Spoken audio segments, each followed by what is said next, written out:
everybody's doing all right. We're having another great day here in Durham, North Carolina. Of course, we get ready to do a conversation on Friday at the Hayti Heritage Center with a great guest that we'll have at that particular time and everything like that. So Bakari Sellers will be joining us at the Hayti. There'll be a conversation with Brian Kennedy and a young lady. They'll be discussing politics and a number of other things that are taking place at that particular discussion that is part of the Hayti series and part of the Hayti season and all along those lines. I know a lot of people are paying attention to the weather. It is definitely still very hot on the outside. As a matter of fact, I think it's like in the low 90s, but probably feels like closer to 100. And we're in the middle of this heat wave and drought and all along those lines. And of course, a lot of people are paying attention to the World Cup and what's going on with that. I know that Spain knocked out France, and right now the game is going on between Argentina and England, and I'm not sure who's winning,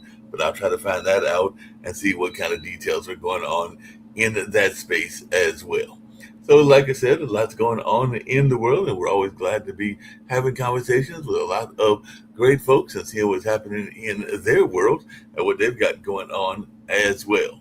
So, I want to bring in some of our folks and see what they've got taking place and see what's going on in their life and everything like that. So, I'll bring in Sean G and Will Ingram and see what's happening in their world. As we're always glad to have folks in the online dinner party and see what's happening in their world. I know a lot of folks are involved in music and things like that because I know that even the Fruit of Labor just released a recent album and everything like that. So definitely there's a lot of things going on in that world and along that line. So how are you gentlemen doing today? And hope y'all are trying to stay warm in this crazy heat and just tell folks a little bit about some of the things that y'all have got going on. Because like I said, on the online dinner party, I just invited various people in and we learn from each other and we try to say what's happening in our various worlds and all along those lines. So definitely always glad to have amazing guests and to see what's shaking in their world. So how are you doing today, Will? And tell folks about what's going on with the RCCFPE and what some of the things that y'all got going on. Because I know that definitely Mr. Angaza told me y'all got a lot of things taking place and a lot of justice work that is taking place in the world. Oh, yes, sir. Hey, it's good to be on the show. Thanks for having us on today. Yeah. Mr. Lee, I'll tell you a little bit about us. I'm just a retired military veteran. I served in the military for quite some time, and then I came back home and I wanted to farm here in Richmond County. And kind of, we always grew up with animals, always had, kind of that farm life. So it was just something that we were kind of eager to get back here to, with my dad and my mom. So, I mean, we're grateful to just have them here with us, still here. Yeah, and that whole notion of generational wealth and maintaining generations is very important and everything like that. And I know that that's something that even in Hollister, Halifax County, where my mom was raised at, we've definitely tried to keep that land and property going. I know that mom had three sisters, and now she's just down to one sister because we just laid to rest one of my aunts about 3 weeks ago or something along those lines. But she definitely kept some of the territory and some of the family in our history and in our family because definitely even after she passed it on to her siblings and all along those lines. And I know that that's what happened with my Aunt Carolyn and Uncle Skip when they passed. One of my cousins has got that land, and we're definitely trying to make sure that the land stays in the family because too often our land escapes us and everything like that. Because I know even Angaza sometimes talks about what went on with Shiloh, and we know that that's the area where the airport is here, that is all along those lines and everything like that. Because I remember I first met Angaza when I was working at the Carolinian, and he was involved in a lot of work that people forget about. Even though we've been dealing with food rights for a number of years, there was a case with Shoney's, which is where I first met him, and everything like that, because he was involved in a lot of the protests against the Shoney's, where they were trying to get fair wages and all in that space. And that was back in the 80s. That's when I first came back from Marquette and everything like that. So I just remember the whole case, a little bit about it around Shoney's and the work that he was doing even back then and everything like that. So how did y'all first get involved with Angaza? And tell me a little bit about y'all's involvement with Fruit of Labor. Okay, Oh well, yeah. you mentioned Shiloh Freehold. So that's what I wanted.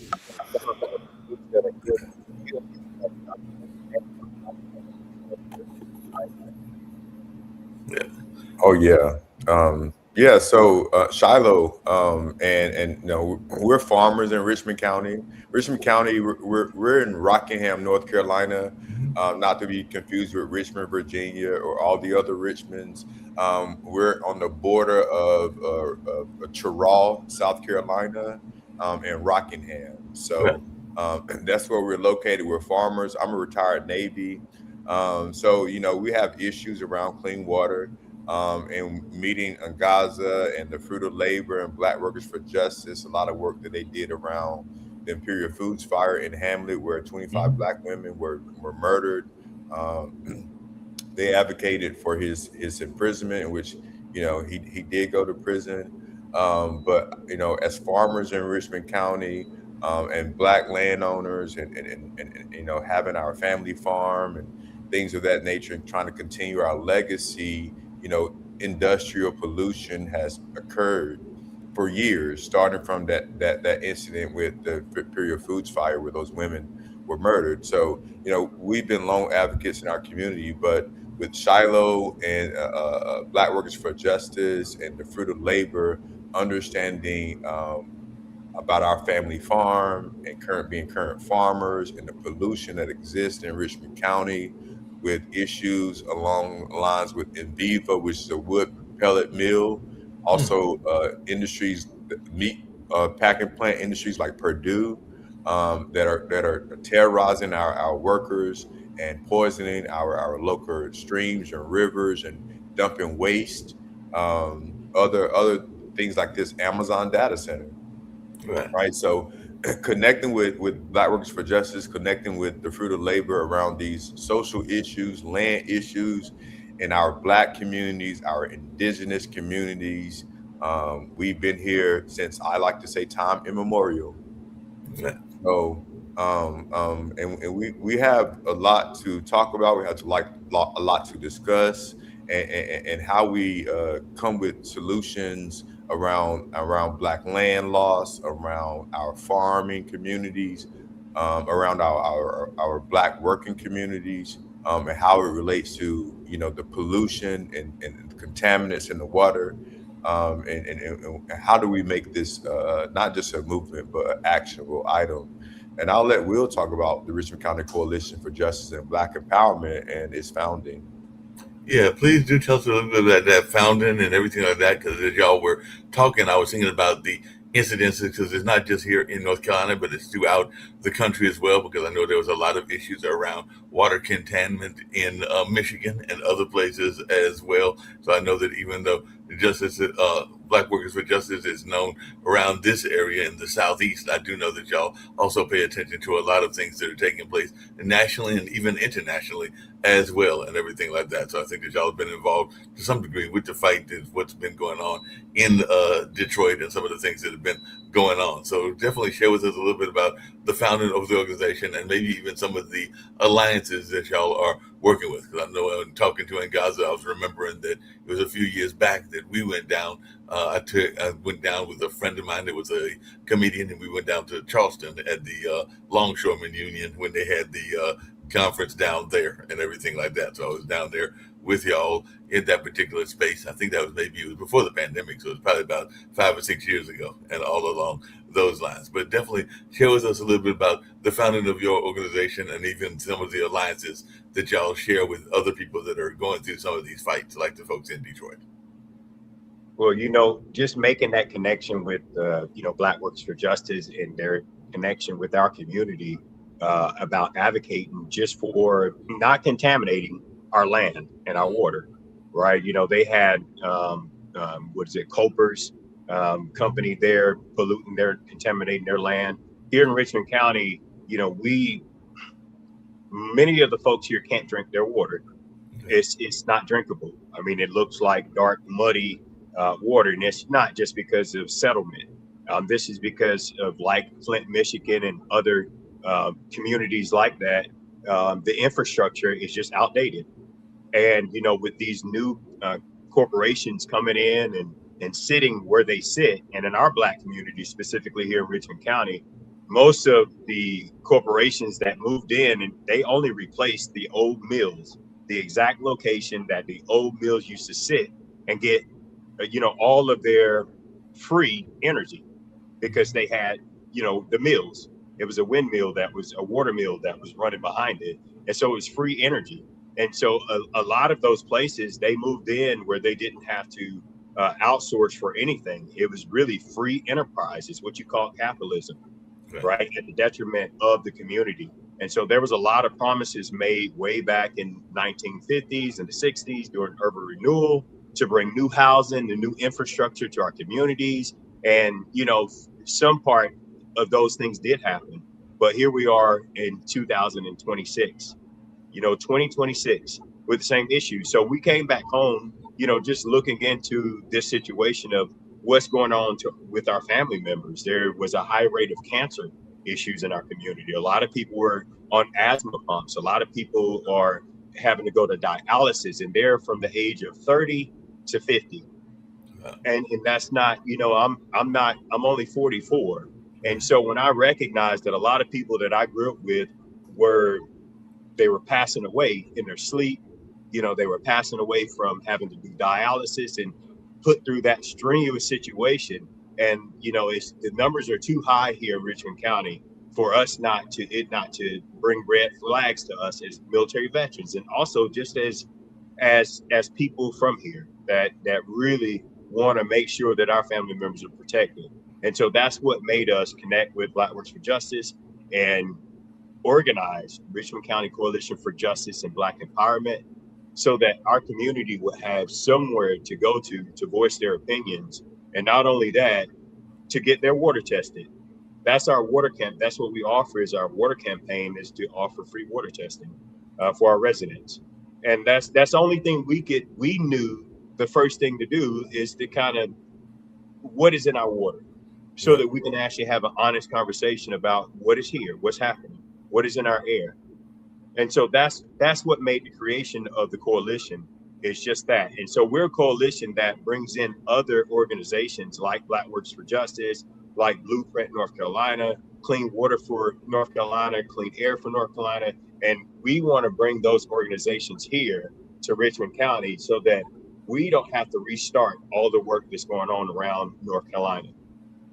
No, that makes a lot of sense and everything, because I grew up in Warrenton, North Carolina, and a lot of people know that Warrenton was one of the founding organizations of kind of the environmental justice movement, because of the intentional dumping that was done by corporations way back in the late 70s, early 80s, and everything like that. So they were trying to find a dumping ground, and they chose something that was a poor area, but also a minority rich area that had a lot of native population as well as African American populations, and they intentionally did the dumping in that environment. So even coming back to your thoughts around urban renewal, we were talking yesterday on Urban Sentinel, which is another show that we do here on Pod TV, about how the highways were not done accidentally, and a lot of times they were done in poor neighborhoods and were put in neighborhoods that had rich history, like the old Black Wall Streets of Durham and everything like that. And that was not done accidentally. It was done intentionally by the government and all along those lines. And even recently,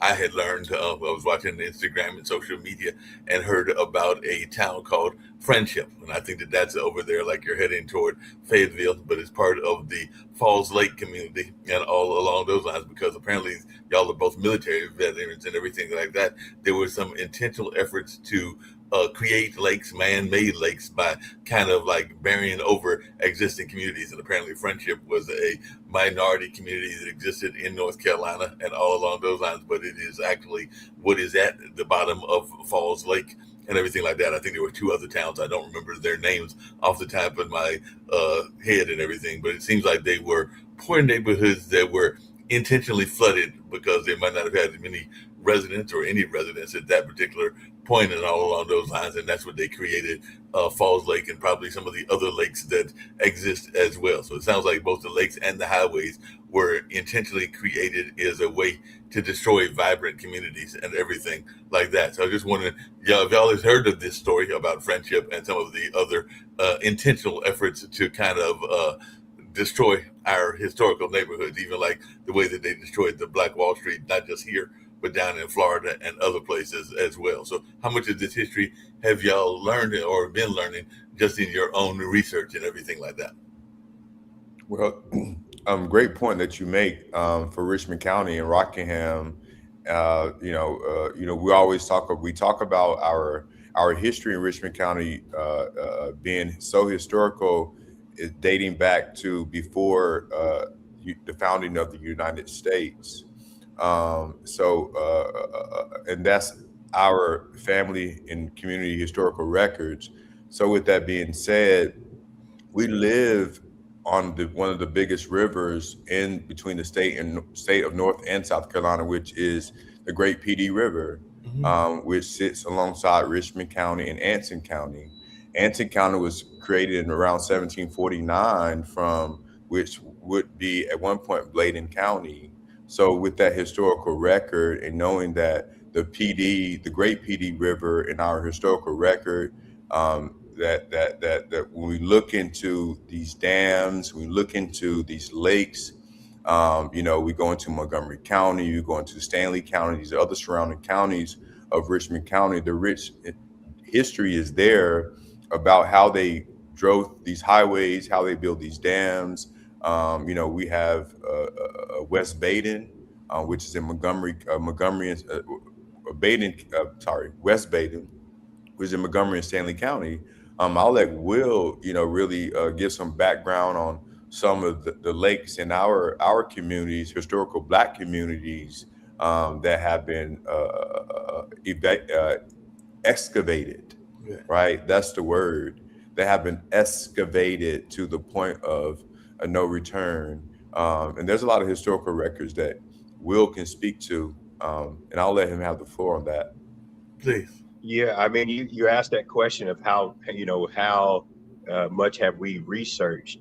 I mean, we live here, so it wasn't much that we needed to do in an aspect of research because we grew up with our elders, right? And in our community, we listen to our elders. So just listening to them go to work and tell us with the new developments of when Purdue first came here, we were actually that generation in between of the horse and buggy.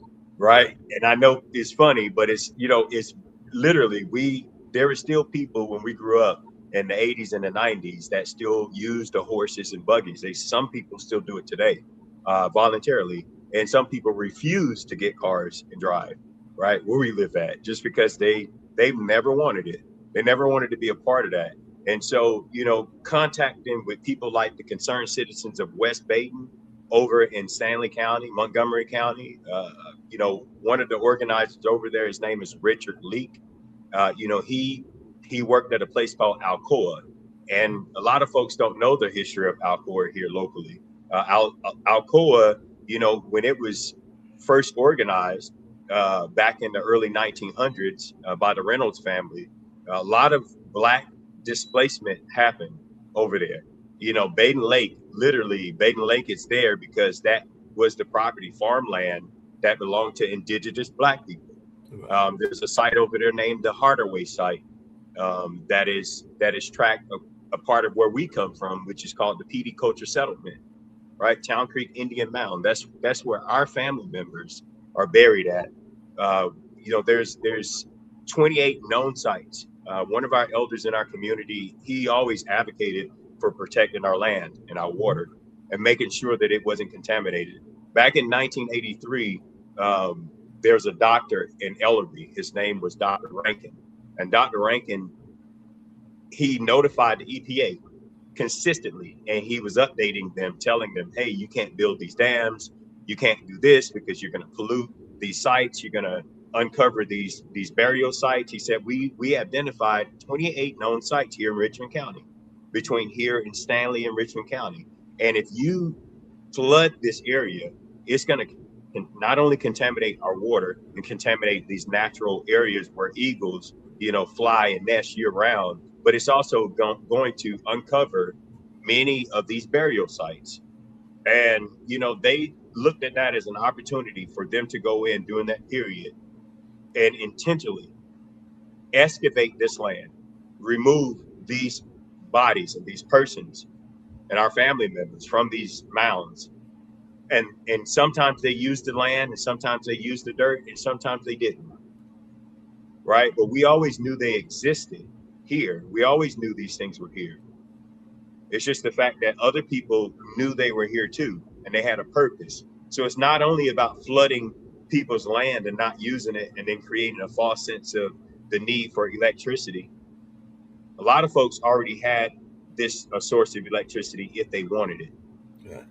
Right? This was the environment. It was a different culture, and it was a group of people who were very distinct with who we were. And, we were one of the last freeholds of people who still owned and maintained and lived on and cultivated on and fished on their own land. Right? And that's what we share with Shiloh. Yeah, that's that history. Right? Yeah. And so we're well aware of these companies. It's nothing new that they come in and create a new surprise $13.1 billion investment for Amazon and tell our community that's going to provide at least 500 to 800 jobs, when we know that, only 50 to 80 jobs are left after all the construction is done. And of those jobs, 50 of those jobs would more than likely be security, maintenance teams. It's nothing that our people in our community would be able to do. Yeah, right? we're in a lot about these data centers and other things that are supposed to be impacting communities and supposed to be this great economic boom, but in a lot of ways they sound like they could be detrimental to our society. And I don't know if they're thinking about creating any in y'all's area where y'all are at, but I do know they've been talking about some in this area around the triangle, and there's even been some places around the country that have put a moratorium on the use of these data centers and everything like that. So I just wanted y'all's take on this, because you do have like these big corporations like Amazon, which is owned by Jeff Bezos, and even some of the other big societal corporations that are talking about this gain that they're going to give us and everything like that. But I am the staff historian among one of my other jobs at the Hayti Heritage Center, and I know that even in that course we talk about how sometimes we can be our own worst enemies and everything like that. So we can sometimes allow ourselves to be talked into some of these opportunities, or what are perceived to be opportunities, but they say that there was something like $350 million, and that's in the times that they wrote this particular estimate. So it might even be closer to like 400 or maybe even $500,000 of money that was destroyed when Black Wall Street was kind of destroyed by the highways and everything like that. And I think it's like over 500 businesses or something like that that were destroyed as well. So how important do you think it is for us to preserve our heritage and not make the mistakes of the past? Because we do know that even some of our own people were given promises, and some of those promises were intentionally not kept, whether it was given the promise of putting in some land or giving us housing or a number of other things. And some of these promises were not ever intended to be kept, and some of them were done intentionally. And then, of course, we do have some of our own folks in our community that, if I can put it bluntly, kind of sold us down the river and everything like that. So how important do you think it is for us to be aware of our history and not make the mistakes of the past? I'll take I think it's very important. We have to do our own independent research as Black people. We have to do our own independent research. We can't take someone else's opinion about who we are as status, right? We have to be willing to read it, write it, comprehend it, right, and interpret it in a way that it helps our people. Yeah. So that's first, being able to understand who we are, where we are, and don't allow others and outside people to tell us who we are, how we got here. That's the issue. I'm 42 years old. My parents, my grandparents have always told me since I was a little boy who I was, who my grandparents were, who my aunts and uncles were, who their grandparents were, where they came from, where they sprouted from, what land we had, what land we do have, where we farmed, what plantation we came from, what education we received, how we received it, when it was established and organized. My daughter is 16 years old, and she can repeat everything that I'm saying Wow. verbatim. Wow. That is the answer. Yeah, we definitely got to teach our young people and all along those lines. So that is very much the answer. Now, the other thing, and I kind of alluded to it before, that society has been very good at it. I'd love to hear your thoughts, but I'll start with you, Will, but definitely want to hear from Sean as well, is the whole notion of divide and conquer. Most of us have family members that are maybe more inclined to be proud of their native roots, and nothing wrong with being proud of your native roots and everything along those lines. But definitely there are attempts, and I know even attempts in some of our counties to the south, to divide the native population from the African American population and find ways to divide it versus finding ways to build coalitions the way that y'all are doing and everything like that. Because I know there have been some tensions between, say, the African American population and the Lumbee population and some other populations as well. So, but it seems like that is sometimes done intentionally as a way to divide and conquer by some of the established leadership and everything like that. So I just wondered how y'all address that and how y'all try to get past some of these divide and conquer techniques. Well, I'll say that I don't, growing up with Lumbees, you know what I mean? Our whole life, we went to school with Lumbees. We went to school with Croatans. We went to schools with people who called themselves Cherokees. You know what I mean? My grandmother said she's a Cherokee. You know what I mean? So there's really, that's imaginary, right? We can look at Facebook and look at videos all day, but in the communities, we live in communities, mixed communities, right? And the divide and conquer tactic has always been there. But when you know who you are and you own your land and you live on your land and there's nobody that can tell you any different, and you can fight because you have a militia to protect yourself, right? Like our history tells us, right? Nobody could tell us who we were, right? And so this is the same thing today. So there's no fight with anybody, right? I understand that 575, the Lumbees have been recognized, man. That's awesome news. It doesn't take away from my heritage, right? I know who I come from. I know where I come from. I know the people that I come from. So if anybody's interested in hearing or knowing who we are, they know where we live at. We're here in Richmond County, right? So we open the door always to any other American Indian or indigenous group that identifies like we do, because there is no separation. People can choose, when you're autonomous, you can choose to identify however it is that you want. But what we want to make sure and assure about ourselves is that we know what our grandparents told us. We know what our grandfathers said to our parents when they're alive, right? We know what they said. They knew who they were. There was no confusion. And so when we talk about the historical narrative of divide and conquer, I mean, we can go back to several different periods, right? We can go back to 1677 or 1676 during Bacon's Rebellion, right? And the Queen of Pamunkeys, right? She signed a treaty with King Charles, right? When she signed that treaty with him, it was to protect her lands and her sovereignty. And when they started making those groups of people Negro and started calling them and identifying them as different things to take them away from their land and the treaties and calling them Negroes, guess what happened next? There was other treaties that happened in the 1700s, 1723. There's another treaty made in North and South Carolina where those same specific groups of Indians united and removed down to Richmond and Anson County, right, where we are. And they protected themselves by creating the courthouse, by creating a militia, by creating their own brigades, right? Town Creek Indian Mound Settlement was just one out of 64 that we know of up and down the corridor of the PD River Basin. And so just knowing that we came from a group of people who knew that a long time ago, that these thoughts and these ideas of other groups of people, because they knew how rich our land was here. And that is the reason that so many people come to America, is because we know that it's the land of milk and honey, right? And we know that there's an illusion of an American dream. And that dream should not come at the detriment of our people. We want to share our land. We've always shared our land with everybody that's came here.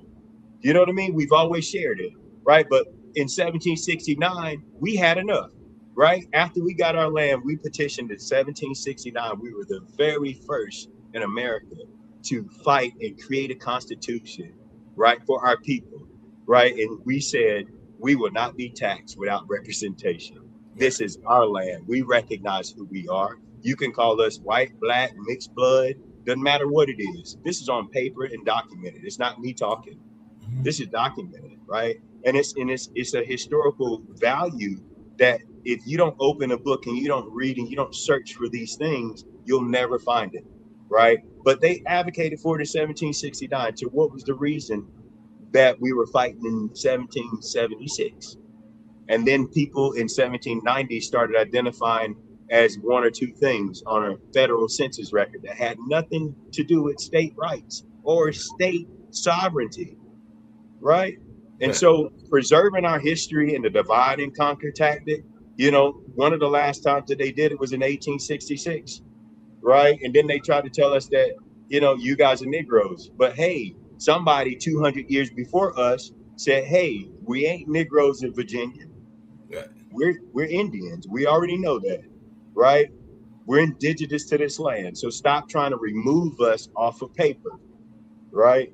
And so when we're able to do that, and along with the Lumbees, we understand, we recognize them, right? We just want people to look at us and recognize us and stop telling us who we are when we know who we are. We came from a place, right? All of our people came from a place, a specific place, and we came there for a reason. We were all being treated a certain type of way, and we didn't just go along with it. And so it took a long time before people knew where we were. Yeah. Before they knew where we were here in Richmond County.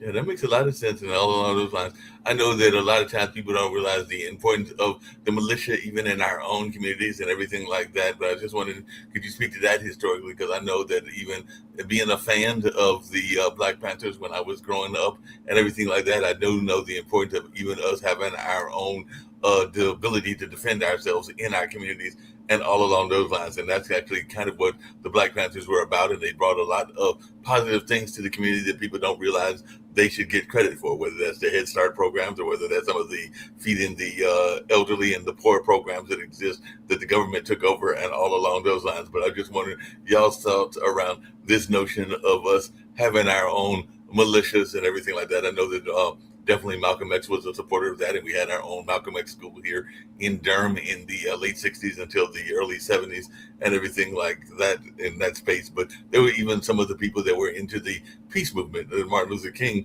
that talked about us. I think his quote was, I did not realize I was bringing my people into a burning house and everything along those lines and everything like that. So how important do you think it is for us to understand the impact of the militia and the military, and maybe even us having our own ability to defend ourselves? Well, I'll say this, and I'll pass it to Big Bro. My philosophy is that we are only as sovereign as what we can protect. Right. And that's where we are in America, right?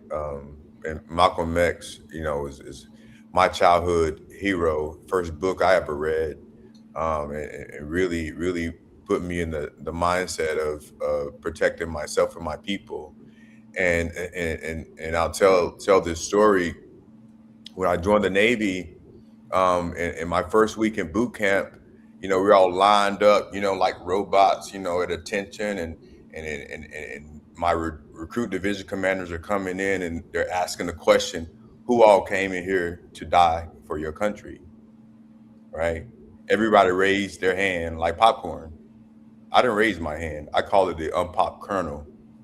And they came to me and they said, Seaman Recruit Ingram, you didn't come here to die for your country? I said, no, I came here to make other people die for theirs, for what they believe in. I'm not dying. We're not here to die. We're here to live. Yeah, that makes a lot of sense. What's your take on that, Will? Because I know that even the legendary boxer Muhammad Ali talked about that in his own thing when he was a boxer, and he was letting folks know that he had converted to the Nation of Islam and everything like that. I know that one of his quotes was that either the Vietnam or the Viet Cong had not done anything to him, and all along those lines, so he was not going to go fight against them when it was actually people in his own country that had caused problems, and not necessarily those in the country that we were fighting at that particular time. So I think that he did some voluntary resistance and all along those lines and refused to serve because of his own moral consciousness and everything in that space. So I just wondering, you served in the military, maybe you got a story similar to Sean and everything like that, but how much of that kind of like people that were doing resistance, whether it was Muhammad Ali or whether it was others that were doing it as well? I think that definitely Kareem Abdul-Jabbar also converted to the Nation of Islam as well. There was a number of others that did that also. So what is your take on this notion of kind of like not wanting to go into war if you're going to be fighting against people that were of the same shade as yourself? Well, I'll start with a little quote that I heard from someone in South Carolina named Eartha Kitt. Yeah. Right. And she mentioned about Vietnam War. She was a big advocate, for the Black soldiers or soldiers in general coming back from that war and being faced, with all the things that they had been taught were wrong in other places. And they came home and experienced the exact same thing. And then somebody else in another group of folks, not their fault, but they came here and they were given those same jobs and refused to the indigenous Black people that actually should have had them, just because of their home base. And so I think about that all the time. But I served a lot of time overseas, and I did do some combat, and well, not some, it was quite a bit of combat. But my main intention for going there, like Sean said, was not to lose my life. You know what I mean? But I understand, when you're young, you get to make all kinds of decisions. You are, you're powerful. You don't think you could die. You don't think anything can happen to you when you're that young, right? I was 19 years old. It was just something that I knew some of my uncles had did, some of my, ancestors had did, and it was something that we've always done is fight for our country when the need comes. And I joined during 2001 when September 11th happened. Right. And so for me, being a college student and being coming from where I came from in this small rural farming community, and then seeing that on the news as I was in a community college setting, it was something that I'd never seen, and then seeing that happen to a building, I thought that could happen in Charlotte. And it triggered, something in me, man, I need to stand up and I need to go and protect my land because this is what my family members have done. Right. And one of my aunt's take is that she said before I left, she said, my main concern, she's about 79 now. And her main concern for me was that she didn't want me to go there and be put on the front lines because in Vietnam War, she heard that a lot of Black soldiers had been placed on the front lines. And that didn't register with me. I thought she was just, she was just telling me something to keep me from going and try to discourage me, but I ended up going. But you have to experience something sometimes in order for you to get the full understanding of it. But coming back here, and one story in particular for me, I came back to Richmond County right after I redeployed from Iraq. And my very first day landing, coming back, I was pulled over in Rockingham by the Rockingham Police Department. They pulled me over and they took me out of my car. There was about 5 or 6 cars, close to the library. They all surrounded me. And, they said, we know this issue. We know this issue. And so they took me to the police station. They ransacked my car, had my car towed. This is the first day that I landed back from Iraq in the year 2004. And so I said, man, what am I here for? And they wouldn't tell me, but they said, I got a photo. So they put a photo in front of me and walked off from the office. And I looked at the photo and it was a person, a Black male in the photo, that had hair, and I didn't have hair, right? And so I said, wow, obviously this is not me. I just got here yesterday. Here's my passport. Here's my military ID. And they told me, oh, you're a sergeant in the Army. So, oh, you think you something, you think you think you're going to tell us about investigations. You don't know anything. This is you. And you're going to jail for this. I had no idea what they're talking about besides seeing the picture in the photo. Right. And so thank God, man, somebody saw me while that was happening. One of my friend's mother was passing by in a minivan, and she just turned around and she saw my car still there, and she came to the police station. She figured something happened. And if she didn't come in there and ask where I was at and what was happening, I don't know what could have happened to me. But all I know is they released me they said, you can find your car. There's not many, car places, tow truck car places around here. You can find it. And they just released me to her, and so I had to pay those fines and do all those things. And it just let me know, man, it didn't matter what I did, no matter who I was, and no matter what uniforms, no matter where I came from, that I was still the same, right? This is where you came from, and welcome home, welcome back, right? So this is not anything new, because as you were describing this story, I know that Mike Wiley, who is a friend of mine, has done a whole piece about Booker T. Spicely and some of the things that he went through when he was coming back. And this would have been like in the 50s or 60s or something along those lines, though it was definitely after one of the wars. So it sounds like it's the same thing, even though what was happening with you was after 9/11. So we're talking about the 21st century, whereas his was more like in the early 50s or early 60s. I'm trying to remember the exact year, but it sounds like it's decades may have gone by, but the impact was still the same, even the way that you were treated some 50 or 60 years after the Booker T. Spicely incident and all along those lines. So it sounds like it hasn't got better in some ways for our African American soldiers. Let me add one thing to that, because I don't want to be remiss on this call that you bring up the Lumbees. You know what I mean? The Lumbees had a really, really great guy that we lost in our community back in the years about 99, 2000. His name was Chief, right? And this guy was a great guy in our community. Everybody loved him at school. And, he had a nice car, nice truck. And because he had a nice truck and his family was doing okay, he was pulled over here in Richmond County. He was pulled over. And by the time the family got to him, they lied. The story is pretty deep. His name is Chief. You can look it up and people can research it. And, I'll just say the story ends with the family going home after they're being told that he is being processed in jail. After he's processed, they'll call him and they'll let them know. And this young man was in the hospital fighting for his life. And when they got to the hospital, one of his sisters was one of the ones that has been advocating for him for years. She got to the hospital, and Chief, man, I mean, the condition of this person was almost unrecognizable. He had dog bites all over his body. His eyes were bulging. She believed that when she came to the stop earlier that day where he was pulled over at, and they had him in a police car, and they refused to let her go to see him in the car, where they had the heat turned up in the car on him, and it was in the summertime, and she believes that he passed away then. Wow. And they just told them to go home, and they give her a call, right? And so that story, every time I think about even me just being pulled over like that, even being here, I know that reality exists for us. So it don't matter whether we call ourselves Lumbees, or we call ourselves PD, or we call ourselves Tuscarora. It doesn't matter if we call ourselves Saponi, Cherokee.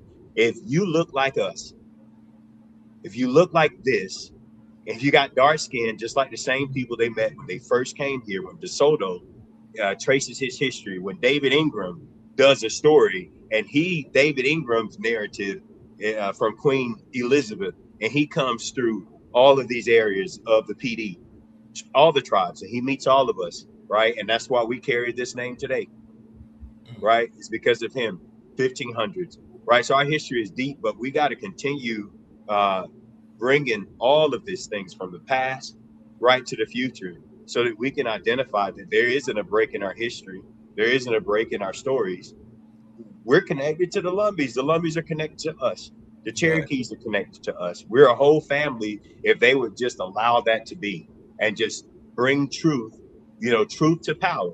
If we just told the truth about who we are and who our family members are, where we came from, and the reason that this big fight, has been about the land. Who is getting the land? Who is going to take the land?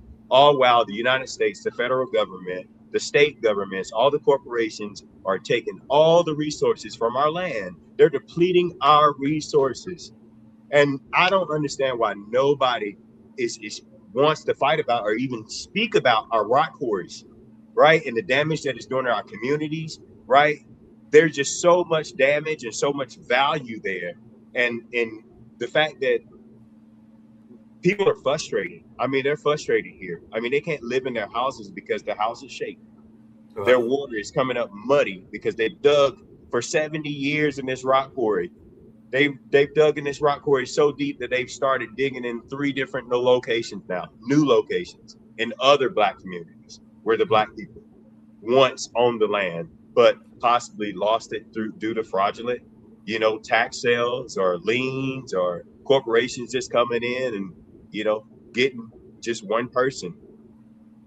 Yeah, Sean, and definitely, Will, if you can speak to that, because I know one of the things that people are oftentimes concerned about, even here in Durham, is the whole notion of eminent domain and all along those lines. Because a lot of times the government will find ways to take your land and everything in that space. But I do know it's important for us to maintain what land we do have, because there was a time that Black farmers owned a whole lot of acreage and everything like that. But unfortunately, a lot of that acreage has been taken away from us by corporations, by definitely governments and a number of other things. And sometimes they'll use that whole notion of eminent domain to grab the properties that probably belonged in your family for a number of years. So I'm sure that y'all are fighting that in Richmond County as well. So how are y'all dealing with the whole notion of eminent domain and making sure that people are not taking the land away from us that actually rightfully belongs to us? That's right. I'm glad you make that statement. It's really important. These are political avenues and different types of languages and words that people use to discredit our existence, right? Like eminent domain, tax property, all of these elevated words on top of our land. So when you get a society of people who have heard their entire lives that property can be taken, it can be, the government can come in and do this and these things, well, it leaves no effort to fight.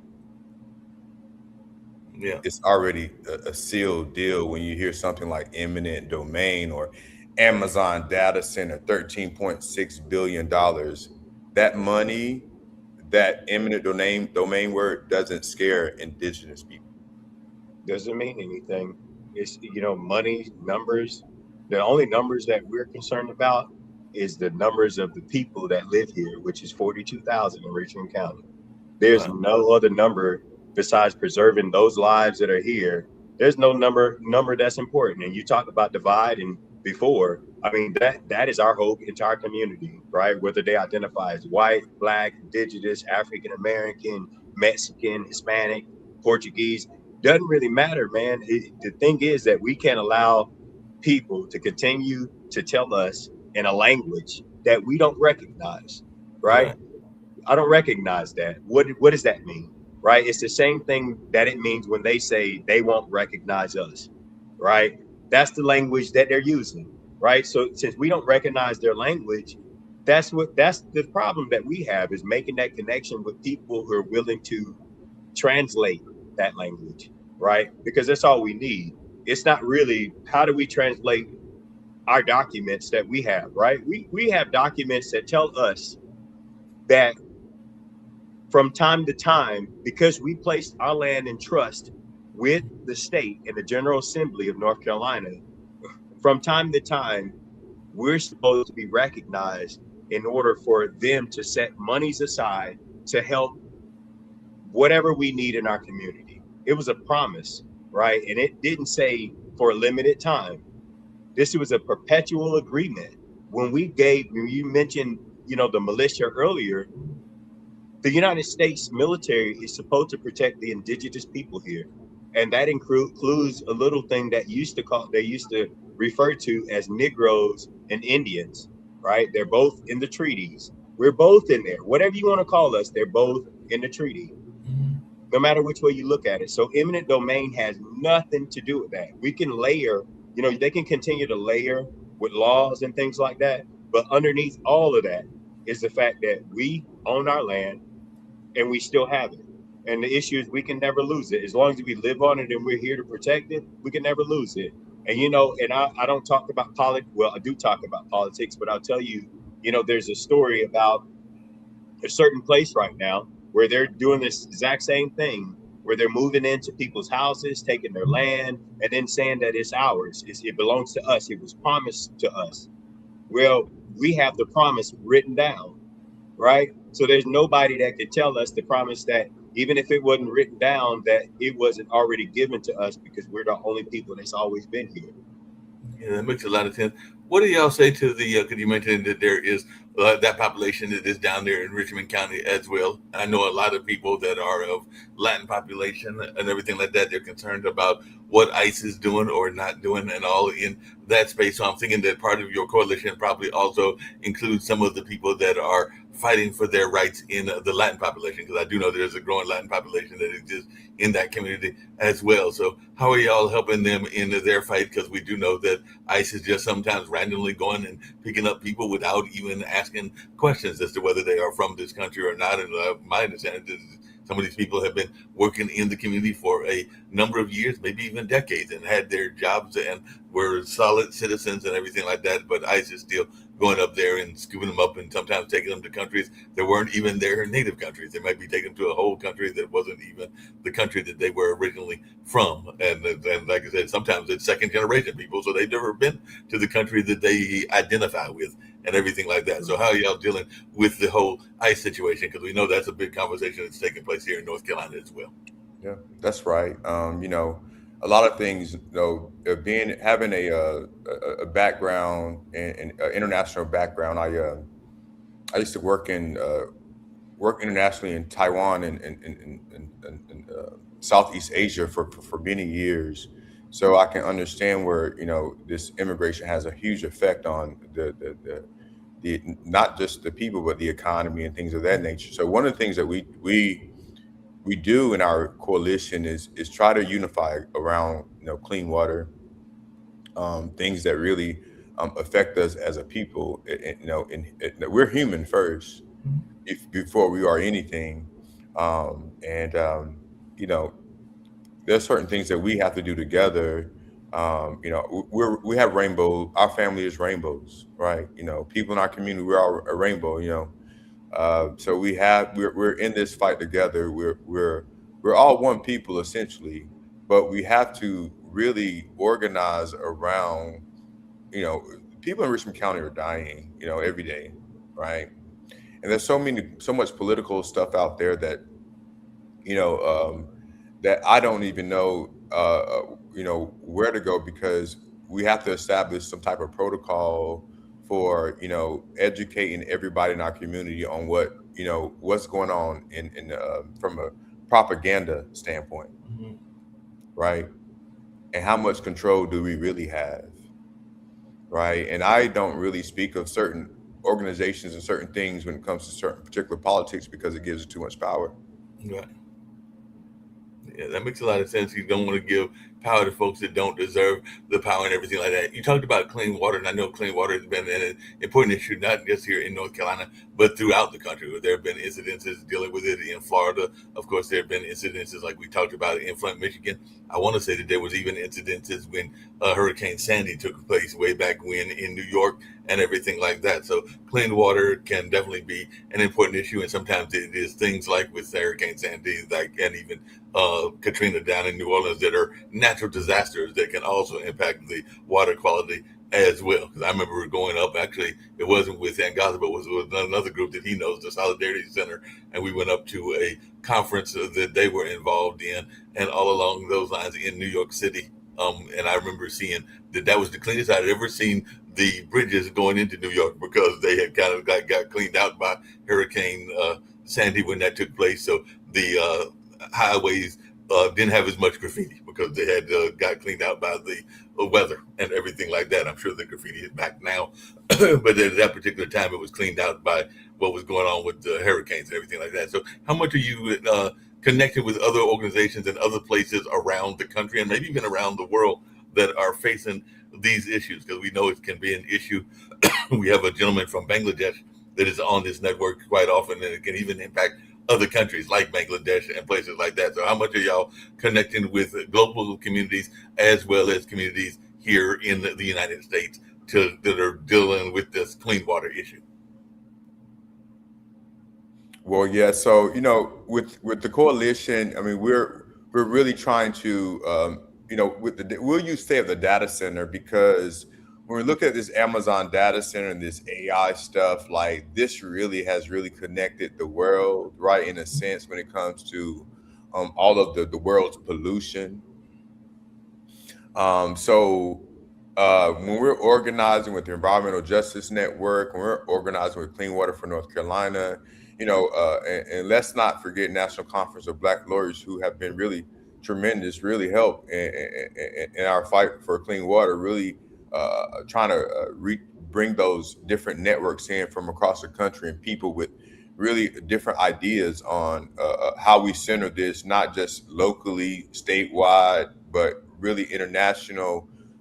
Even with the work that Black Workers for Justice have done and National Conference of Black Lawyers did in Cuba, but also really looking at the aspect of how do we bring this Richmond County issue of clean water to a bigger front? We have July 30th, we're having a press conference and also a public hearing for these Amazon data air For permit. DEQ air quality hearing.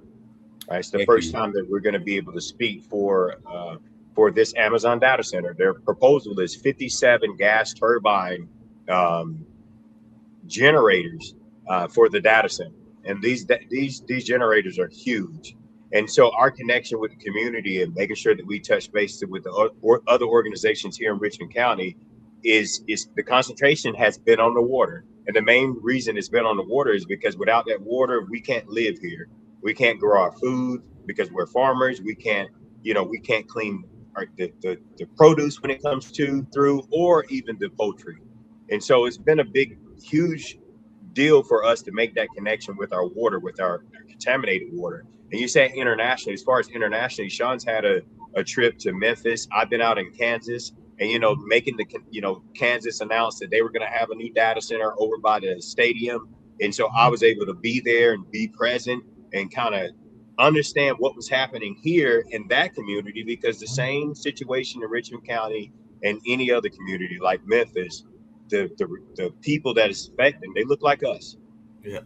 The majority. No, it's definitely impacting us, even like in Flint, Michigan, because I've actually got some family members that are in that area. So it's definitely impacting our minority communities. It's been doing that for a while. Just to you two gentlemen, who are some of the people that have influenced you in your activism work? I imagine that Angaza is one of them. I know that I'm a good friend with Ben and Dante, who have been involved in the Fight for 15 and a number of other things. And of course, a lot of people are good fans and big supporters. I know that my mom was a supporter of Reverend Barber and all along those lines. So who are some of the people that have inspired you, whether they're past people, because we talked about Malcolm X and to some degree Martin Luther King in some of this earlier conversation as well. So who are some of the people that have inspired you two gentlemen, either currently or in the past? Great question. We grew up with our elders. It's 9 of us. I'm number 9 of my family, so I'm the baby, and my brother's number 7. And we had some Fannie Lou Hamers in our family. My mom, my dad. The people in our community. I mean, if our Richmond County was a movie, we had those Malcolm X's, we had those Fannie Lou Hamers, we had those Hueys. We had them, and we had great scholars in our. We are great scholars. We're great orators in our community. So that's who I look up to when I go and I read books and I see the movies of Malcolm X and I read about his life and I see about Black Panthers and things that they've contributed and all of these people. I mean, I grew up with Tupac. That's Nas. And Nas is from Richmond County. That's our generation of people that we really, saw within our community how to be real strong people. The strong people, not leaders, people. The strong people. We had those minds in our community. My mom, she's strong. Just be strong. You are who you are. It's in the blood. Yeah, I'll just say that, a part of us just growing up and I had 22 uncles and aunts mhm. on my dad's side, right? And so just growing up with all of the different types of energies and the different characters, you really get, before you get to go out into the world, we left the world. When we left our world, we went out into the world carrying all these people with us. So anybody that introduced themselves to us, I'm not going to say they could never be our heroes, but we already had heroes. And so going out into the world, there was really no need, but you did ask, and Gaza is one of my new heroes. I'll say that, Yeah. man, because he's still here, he's present, he's fighting every day, and he's not going to give up for his community. And neither in his community is my community, because we're family. We're all family. And when we learn that connection, and it goes back to that indigenous connection, or whatever type of indigenous it is, right?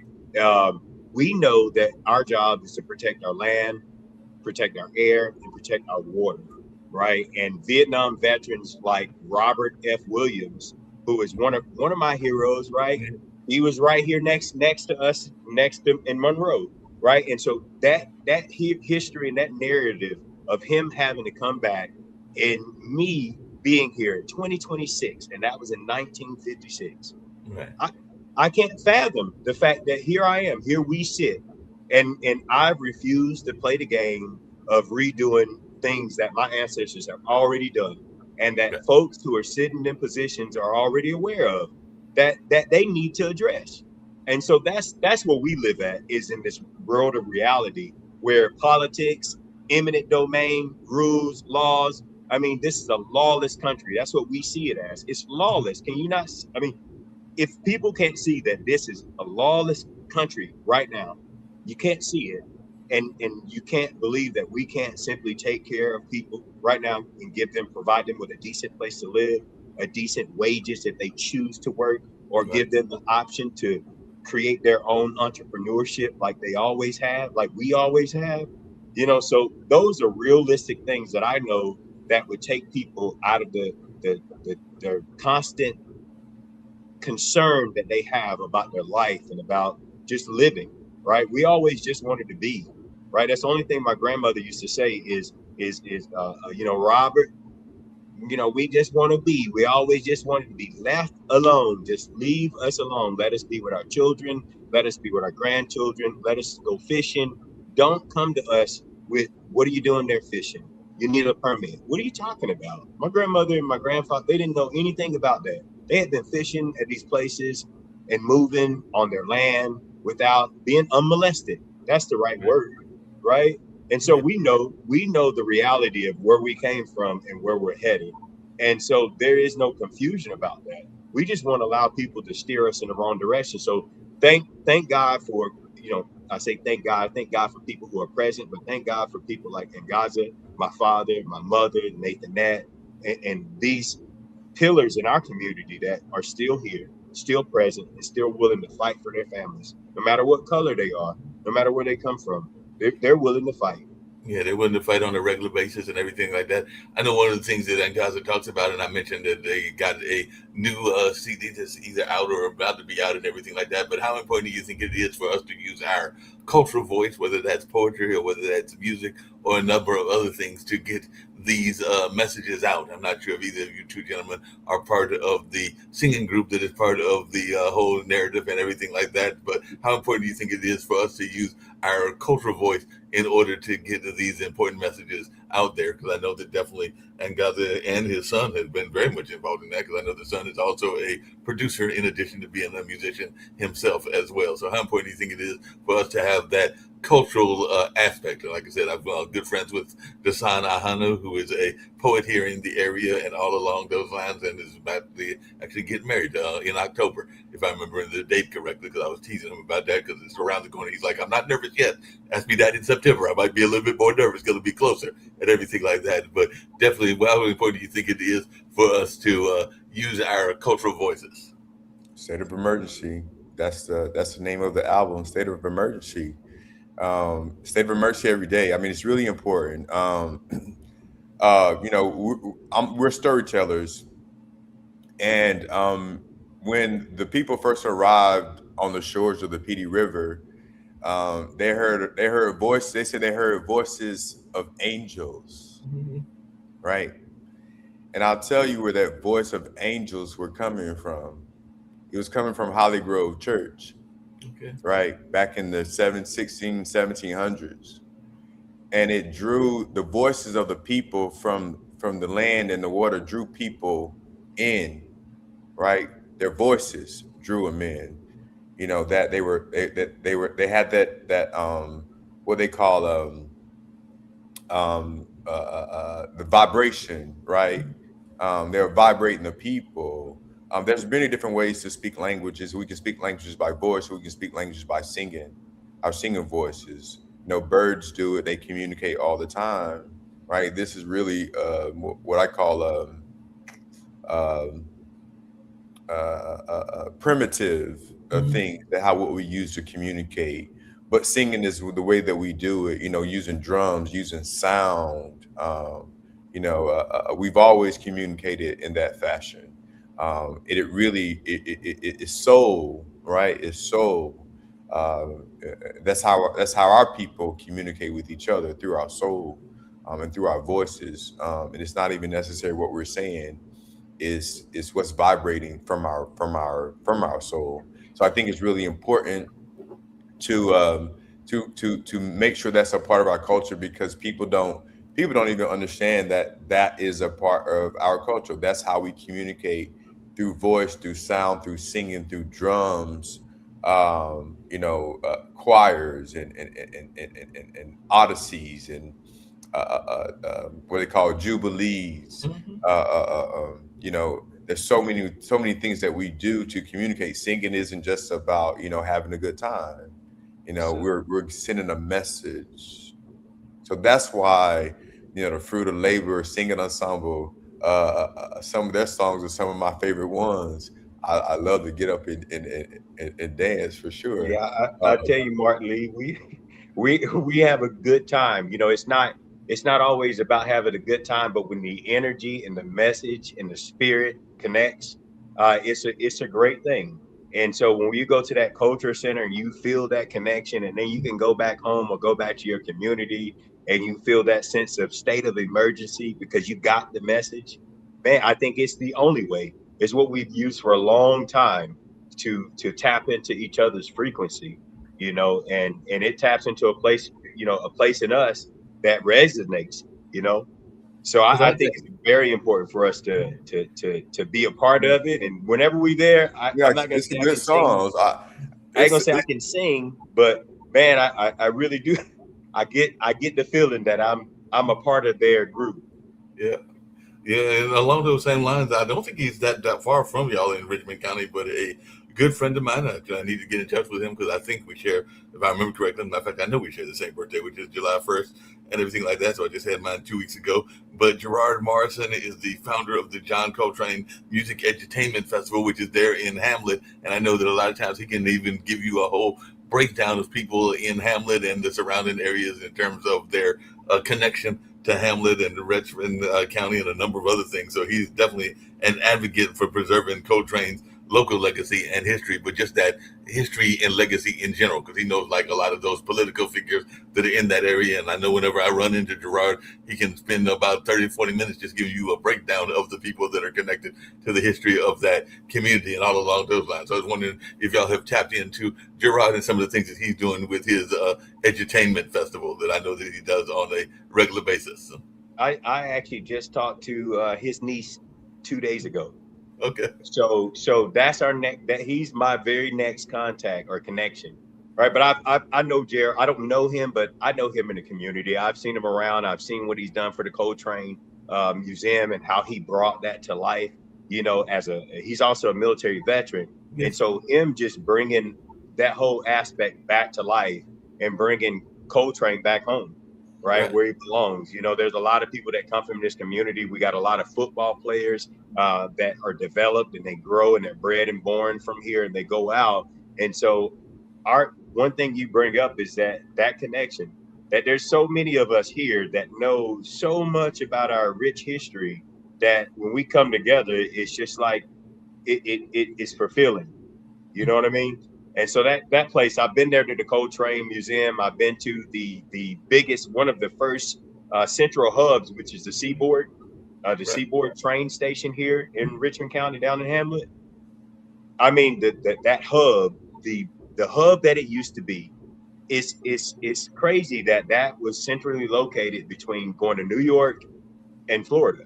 Right. Everybody came through Hamlet. I mean, a year, millions of people came through a year on that train.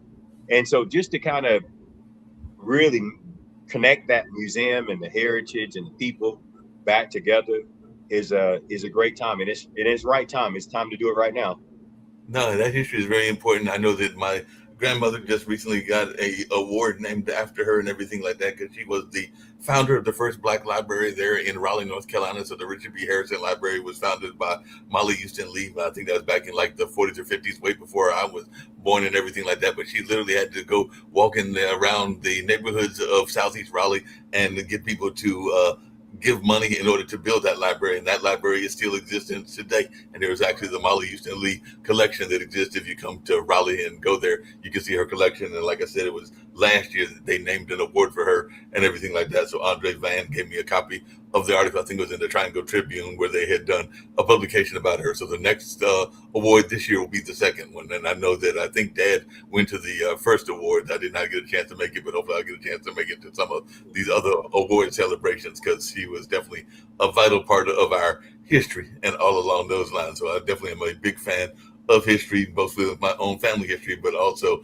having some of those ties. My parents, who Angaza knows, started one of the few African American radio stations that isn't connected to a university. Because usually when we think about African American radio stations, particularly nonprofits, we think about Fitz and we think about Howard and we think about things like that. But they had WVSP in Warrenton, North Carolina, which is why I knew about the whole Warrenton situation like that. So it existed from like about 76, which is one of the other anniversaries. It was the 200th anniversary till about 87 or 88 or something along those lines. So it was in existence for about 12 years, but they were very much social activists. My dad had been one of the co-founders of the Malcolm X School that started here in Durham. As a matter of fact, it was founded on my brother's birthday because Mom went to go have my brother when they were doing the dedication of the groundbreaking of that first year and everything like that. And unfortunately, it didn't last as long as we would have liked it to last because it lasted maybe a year or two here in Durham.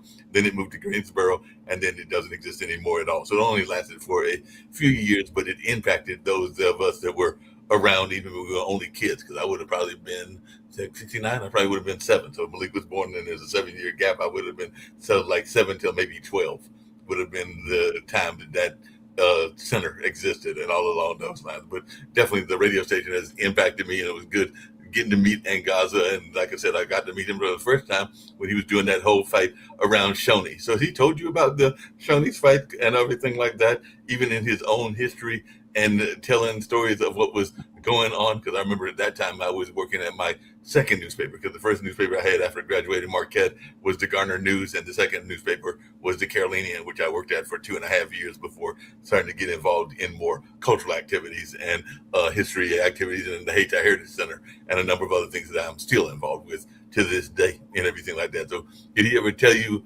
about that whole Shoney's fight? Because that was the first time that I really met him, was when he was fighting to some of the Shoney's workers that were dealing with some of the injustices they were dealing with now. Because we know that the nurses are not getting paid enough, the workers at UNC are not getting paid enough. So he's been involved in a lot of those fights as well and everything like that. So I just wondered if he's talked to you about some of his earlier history. Yeah, he shared those stories. I mean, he shared those stories about Greensboro and Winston-Salem, and even events that happened up in New York when he was up there, and just really things that rooted who he was, right? That made him realize, man, that what he was doing had purpose. And so, just listening to him and being mentored by him and kind of listening to everything that he's been through. And sometimes you always know that people are always watching you, right? All the time, people are watching you. And sometimes people want to know if you're willing, what you're willing to do, and if you're willing to always do the right thing when nobody's looking. And I'm just great. I'm happy in that the opportunity presented itself for us to really be connected. And when Imperial Food, when he talked about Imperial Foods and Nathan, that they conveyed that to us that, I was a child. I was only 10 years old when Foods happened. And, they were so traumatizing being at school and then people being missing and then going home and seeing it on the news at 4 o'clock because it happened about that time. And just everybody was talking about it, or people were getting in their cars trying to race down to the plant to try to help their people get out of there. And they just couldn't do it. So just listening to that and seeing a real person who was that interested and that motivated and dedicated to continue consistently to come down here to Richmond County, to this rural area, to fight for our family members, even though we didn't even know we needed to be fought for, right? It's that. Yeah. That's who I know. Yeah. Sean, and we're going to wrap up shortly and everything like that. Sean and Will, where do you see yourself in your own activism, say 5 or 6 years from now? I know a lot of times people are hoping that they will never need to be as active as they are, but I know that in my life I consider myself an activist and have been an activist probably since I was a youngster, being the parents of Jim and Valeria Lee, and definitely having activism in my life for a number of years and all in that space. But I just wondered, where do you hope that you are 5 to 6 years from now and all along those lines, and how important do you think that it is to be an activist in the 21st century? Well, we get it from our ancestors, and some claim 1492, that people have been here in America encroaching on our people. So it's a state of emergency every day. I mean, for years to come, it's been, we're here. We're here. We're not going anywhere. We've been here. It doesn't matter what issue, problem arise, whether it's corporation, whether it be whoever it may be. We're not going anywhere. There's always a fight on our hands in life. I'm not thinking that it's going to be rainbows and sunshine in 20 years. But what I do know is that this work for our people, Black people, Indigenous people, it must continue. It will continue because we're not going anywhere. And people will always, always continue to try to deny us, not of our skin, but who we are. Yeah. Hey, Will, along those same lines and everything like that, what do you tell people that are thinking that they want to give up their land? Because like I said, we did have a tremendous amount of Black land, and there's still some people that have land even there in Richmond County, but sometimes they are being approached to sell their land, give their land. I know that even my mom has been approached by giving land, and sometimes they don't even know what land that they are asking for, because mom laughs at one of the properties that they want to that she's gotten calls about, because it is literally the family cemetery, and she's going like, y'all want the family cemetery and everything like that. And she would never sell that because it is our family cemetery. But she also realized that some of these people that are calling don't even realize what they are asking for. They just see a land plot and they're not even thinking of what the plot is and everything like that. So I just wondered, what would you tell the people that are being approached about selling their land, particularly when we know for a historical standpoint that we have given away a lot of our land? Well, I mean, you asked that question, but I think it comes to one of the questions you asked earlier: preservation, right? Preserve your land, preserve your cemeteries, preserve your burial sites. If your church gets too old and people are not going there anymore, turn it into a museum, right? A historic site, right? So people can come visit, people can support. Our families are so big that we can support to have the cemeteries. We can send money. We make enough that we can send money to our family members and make sure it's the right ones, that they can go out and take care of our cemeteries if we can't be present. Same thing for our churches, same thing for our schools. There's a lot of Rosenwald schools that are around that need to be preserved. And even better than that, we had schools here in Richmond County that existed before Rosenwald was even thought about, right? And so those are schools that we need to preserve too, that have always existed in our communities, co-located with the burial sites and the churches, right? So I think preservation, there's also options of conservation. There's programs out here with the USDA and FSA, your local offices. If you can go there and create a farm tract for your land and put it in the farm tract, it'll help you with your taxes. It'll help you with not having to come up with ideas, you can just conserve it, right? You can have a tree farm, you can have a grass farm. There's all kinds of farms that you can have.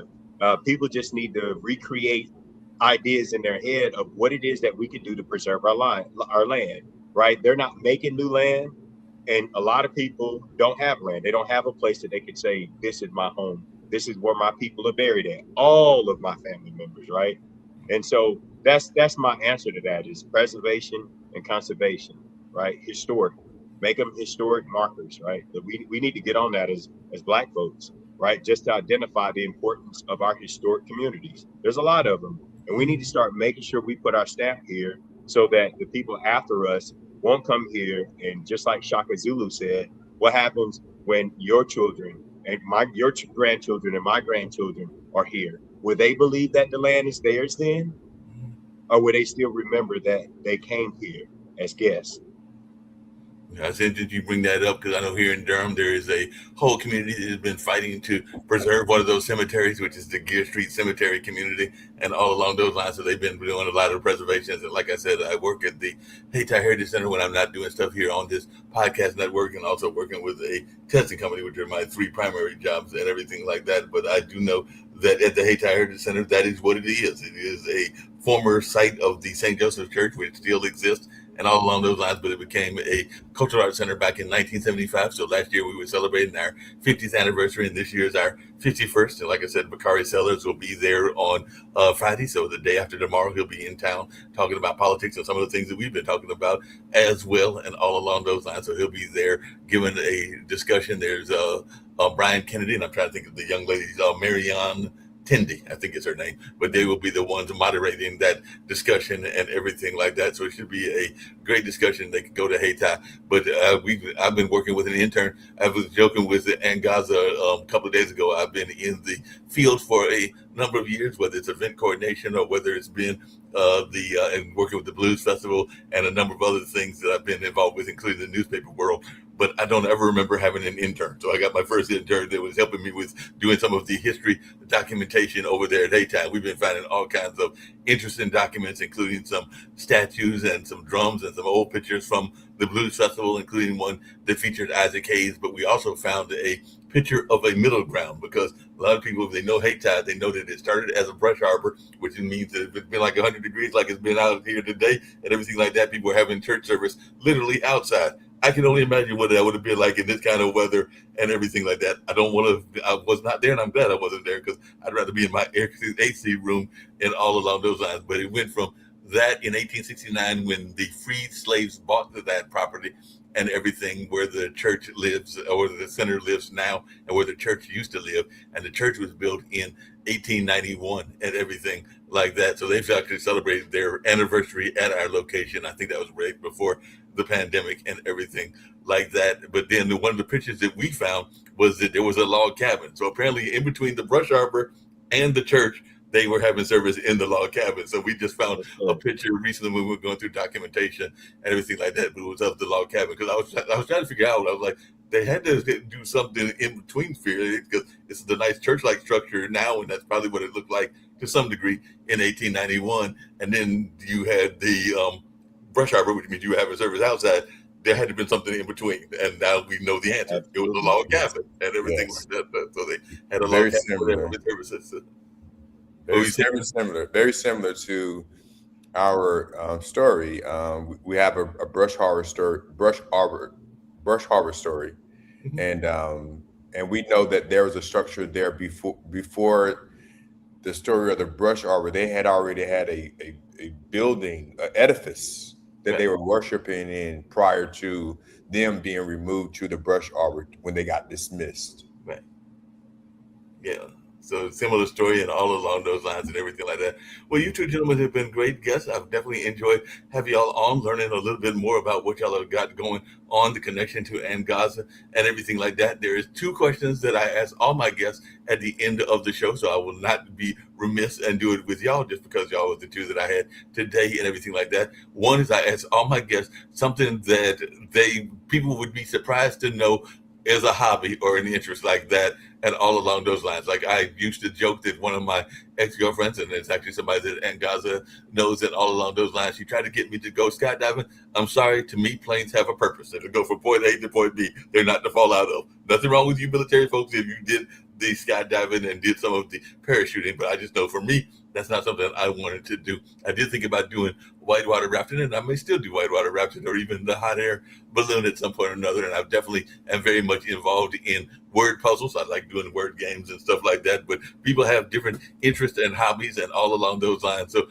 what's something that people might be surprised to know is a hobby or interest of yours that they haven't learned about during our conversation about Richmond County and the water crisis and all along those lines? And then the other thing that I get all my guests to do is, this is a global network. Pod TV is founded by two friends of mine out of the white community, Nick Palveda, who is a pension attorney, and Kim Calhoun, who is a engineer by trade, and she's also did some stuff around domestic violence and all along those lines. But they founded the network. But one of the things that I do with this show is I believe in positivity. So I get all my guests, no matter whether they're activists or creatives or whatever, to give a message of positivity to our global community. And then if you want to tell folks how they can reach you and how they can get in touch with the you two gentlemen, that would be the other question as well. And then I'm going to play a video, and after I play the video, that might be the final question, because it had something to do with education and everything like that. But you can go, I guess I'll go top to bottom. So Sean, if you can tell folks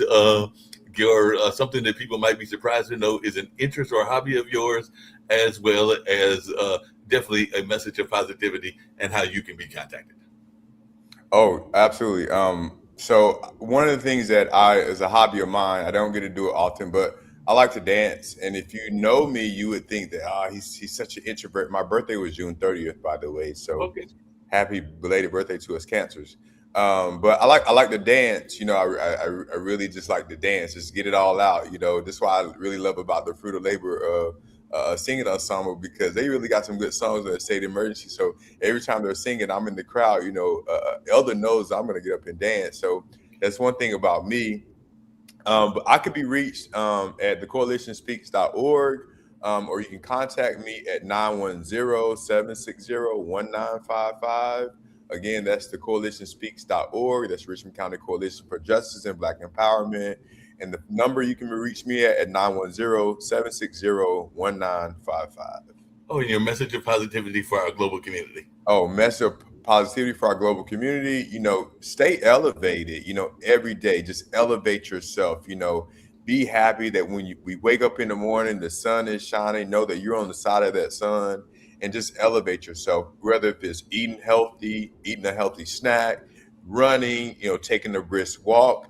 Elevate yourself. Health is wealth. We can't be here if our health isn't, or work out, go to the gym. These are all positive messages. Elder always says, hey man, you go to the gym today, he's doing kung fu fighting, so make sure you get in the gym and work out. That's the best positive message I can give you. Well, I appreciate that. And as you say that, before I get the wheel, I am a big fan, and I actually got a good buddy of mine that turned me onto this app, and actually Anthony Wilson uses it as well, the TV anchor and all along those lines. But I have become addicted to Merlin, which is an app that lets you hear the birds, and I definitely do believe in going outside and seeing the birds and the butterflies, and definitely enjoying Mother Nature when you get a chance. So definitely get that fresh air. So I'm a big fan of doing that. I've not, even though I live around the corner from Duke Gardens, I've not been there as much as I need to, but I do need to get by Duke Gardens, because it is a great nature walk that you can see some great plants and some great walks and everything like that. So I do know I need to get by Duke Gardens, but even just going outside, because I know that there sometimes might be some rabbits or butterflies or just animals that are good to observe. And of course, you'll see the regular pets of the neighborhood, like the cats and dogs and things along that line. So definitely I am a supporter of us realizing that we are not alone. We have these animal companions and plant companions that are part of our life as well. So Will, what is your hobby, or something that people would be surprised to know is an interest of yours? Maybe it's something you picked up when you were in the military. Maybe you're one of those people that just want to go parachute out of the planes. I'm sorry, it's not for me and everything like that. But what is a hobby or interest of yours, and what is your message of positivity as well? Well, I'll just talk about one of my recent hobbies over the last 10 years has been research, right? Researching our local history here in Richmond and Anson County, It's been a real hobby. And I mean, more than just a hobby. I mean, it helped us rediscover who we were and help us be able to tell a story, right? And, just being able to reconnect with that. So that's something that I really like to do whenever I get a moment. I like going to the State Archives or going up to Duke University. Wake Forest has a great archive and a historical value to our family, along with our church here, Holly Grove Baptist Church in Cartlidge Creek. Wake Forest was created out of our church. The convention was first held there at our church in 1833. And so Wake Forest was originally organized from the trustees of our church. And so the very fact that that kind of historical value and the reason that it was created was to help educate people like us. It didn't matter what color we looked like or what people called us. We know that the original use for these schools was to educate the indigenous people here. They were the ones who built them. A part of the curriculums were to teach the students how to do masonry work, how to do carpentry work, and those skills were being taught as they build the institutions. So they were the very first students. And so for us to know those facts, that's been a long hobby of mine. And so I'll share that with everybody. And then the second short one is that if you can get me in a good enough mood, sometimes you can get me to sing. And I actually like doing it. It's something that's in our blood as well. I don't announce it a lot, but that's a little hobby I don't really announce a lot. And I don't think Elder even knows that. So there's a little hint. But secondly, you said a positive message. Man, I'll just say, just live every day in the moment. If there's a moment and there's people that are showing up for you and they're consistent and they're there every day and they always have your best interests at heart, don't take them for granted, right? Let them be there, allow them to be there, allow them to help. And sometimes that's a hard thing for a lot of people, like even me, to do, is just allow people to help me, because we're so used to taking care of everything ourselves. And even in doing this kind of work or not doing this kind of work, I didn't even know this was the name of this. I just thought that we were coming back to figure out what was happening here, what's going on. People are sick, right? So activists in that whole word, it's still new to me, right? But I know what it is. And so the longevity of it, like I tell Elder and others, I don't think there's a time limit, right? I think that as long as there's people here not allowing us to just be and to be free and to live a life that they know is just human, right? A little bit of decency, that's all we're asking for. So as long as that problem exists, I think that we'll be in it for a long time. But I tell everybody out there, man, just live in the moment, be consistent. Yeah, that makes sense. And how can you be reached as well and everything like that? The coalition speaks.org is our website. Email is Richmond County NC at the coalitionspeaks.org. Phone number, Sean just listed the phone number for us to be reached as well. If anybody want to reach me personally, my personal email is firstamerican81@gmail.com. Well, I appreciate that and everything along those lines. And I'll tell Angaza maybe he needs to recruit you for the singing group and all along those lines. But I can also tell you that the other thing that I'm involved in, we actually started it at the Haiti Heritage Center, and then it traveled around the country. And lately, Captain has not been doing it for the last couple of years, but Captain Newborn, and that is actually his first name, not his rank, because he never served in the military from what I remember. But we started the Road to the Apollo that lasted for about 11 or 12 years, and we were hoping to bring it back at some point or another. And I know we've been to places like Kinston, we've been to Roxborough, we've been to Fayetteville, and we've been to Henderson and Rocky Mount and a number of other places, and that is connected to the Apollo Theater. So we have a contract with the Apollo where we get to jump the line. To circumvent being in those long lines is always a great thing. So we had that contract, and some of our people did well after they won, and some of them even made it to the main stage, and some of them had TV shows. I think one of the young kids was on one of the Tyler Perry shows and everything like that. So I might have to find out about your singing, and once Captain brings it back, maybe we'll have you as a contestant once we bring it back. I'm hoping that we bring it back, if not 2026, definitely in 2027. But I've got to get in touch with Captain and see where we are standing with that, because he also brought a go-go concert. I think that was last year that we did that to Dorton Arena and all along those lines. And I was thinking of a couple of things as you were talking about that whole notion of the Renaissance man, because both of you seem to be Renaissance man. I was thinking about one of the things that exists at Hayti, which is a plaque that talks about the John Avery Boys and Girls Club, and they talk about him being a multi-dimensional man, where he was helping folks in the space of education and not being juvenile delinquents, and all along those lines when he created that particular Boys and Girls Club after having been educated at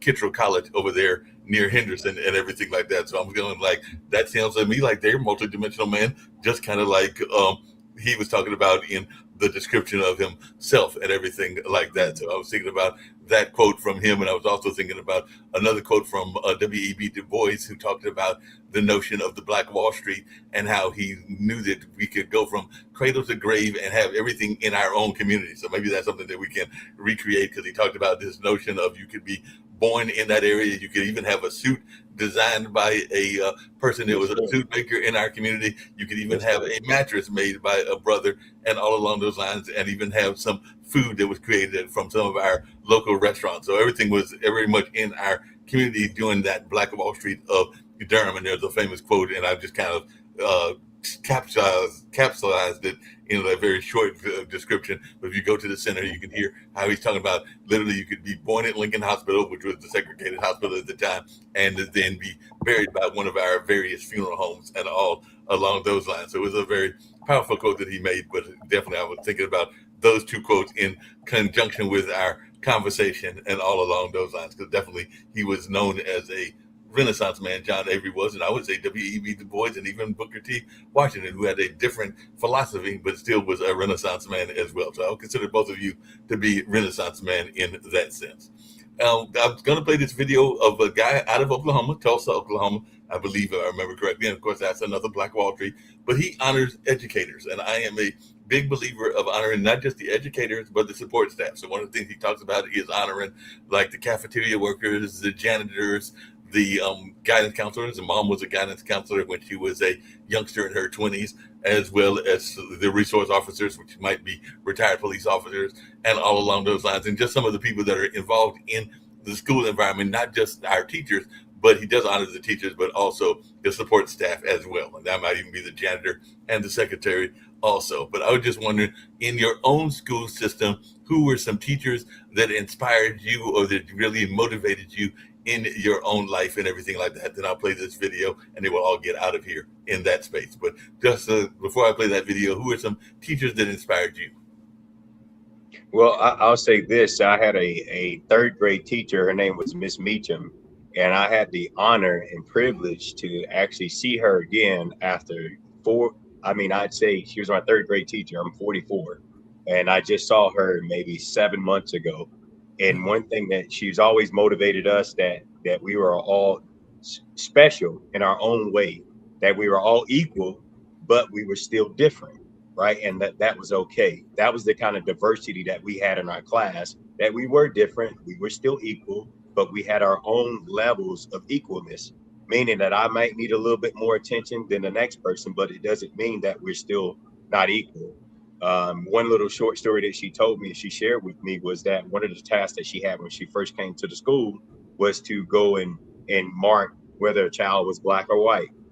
And she said she didn't know what that meant. That was her first time experiencing that. And she didn't look like us, by the way. So she said she didn't come from that type of environment growing up there. And so that was interesting to me, that she said, I didn't recognize anything. I just knew that they were children. They were my children. You guys were my children, so she's one very important person that I think influenced us as an educator, me as an educator. Yeah. What about you, Sean? And then I'll play this video and we'll all get out of here and everything like that. But who is a teacher? It might even be a support staff person, like a guidance counselor or a coach that influenced you as well. So who's somebody that influenced you, Sean?